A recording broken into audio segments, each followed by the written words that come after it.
সুন্দর গল্প বলি। হ্যাঁ, এটা শিয়ালের গল্প। হ্যাঁ, এই দেখো, তার পাশে একটা লিচু বাগান ছিল আমাদের। হ্যাঁ, ওই সে বড় লিচু বাগানটা। ওই লিচু বাগানে অনেক লিচু ধরেছে এখন, বুঝতে পেরেছ? এবার সে লিচু সুন্দর করে পেকেছে। এবার একটা শিয়াল ছিল, সে মানে এত ক্ষুধার্ত ছিল, সে কি করেছে লিচু খেয়ে ফেলেছে। কিন্তু সে লিচু খেতে খেতে যে লিচুর আটিগুলো ফেলে দিতে হয়, সে তো তা জানে না, বুঝতে পেরেছো?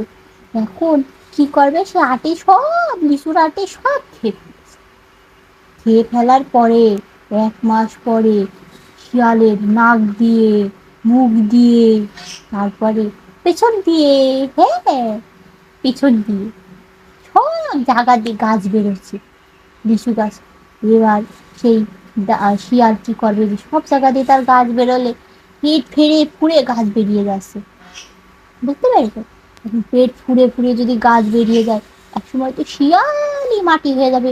তখন কি হবে, তার জন্য একটা আমি বলি সব হয়, সেই খেয়ে, হ্যাঁ খেয়ে এসছে বলেই তেমন হয়েছে, শোনো আরাম করবো না, আর গল্পটি শুনি। তারপর শিয়াল করেছে করে গাছ কি করে বাঁচা, মানে গাছগুলো কি করে নাড়বে, তার জন্যে সেটা ডাক্তারের কাছে গেছে। হ্যাঁ, এবার সে ডাক্তার বলছে যে তুমি তোমার গায়ে এরকম গাছ গাছ হলো কি করে? বলছে, আমি এরকম খুব ক্ষুধার্ত ছিলাম, লিচু খেয়ে ফেলেছিলাম। তো তখন ডাক্তার বলছে, লিচু খেয়েছিল বলে গায়ে গাছ বেরোবে? হ্যাঁ, তার জন্য। এবার তখন ডাক্তার বলছে, আচ্ছা তুমি তো লিচু খেয়েছিলে, লিচুর আটিগুলো ফেলেছিলে? শিয়াল বলছে, না তো, আমি তো খুব ক্ষুধার্ত ছিলাম আর লিচুর আটিগুলো খেয়ে ফেলেছিলাম। বলছে, বেশি ক্ষুধার্ত ছিলে তো, অতি লোভে তাতি নষ্ট, তুমি বেশি লোভ খেতে গিয়েছো, আটিগুলো ফেলোনি, এই যে এখন সে আটি দিয়ে পেছন দিয়ে গাছ বেরিয়ে গিয়েছে। বুঝেছো? এই জন্য খাবোই, ঠিক আছে, গাছ থেকে লিচু, কিন্তু আটিগুলো। আর একটা গল্প শোনো, তোমরা এই যে চুরি করে করে লিচু খাচ্ছ না, তোমরা যারা লিচু খেও না, তাহলে শিয়ালের মতো অবস্থা হবে তোমাদেরও। লজ্জায় মুখ ঢাকার কিছু নেই। তুমিও তো চুরি করে করে লিচু খাও, ছাড়।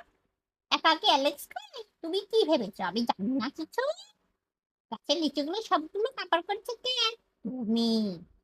চুপি চুপি যাও আর লিচু খাও। মুখ লুকাচ্ছ কেন? অ্যালেক্সের পিছনে লুকিয়ে কোনো লাভ নেই।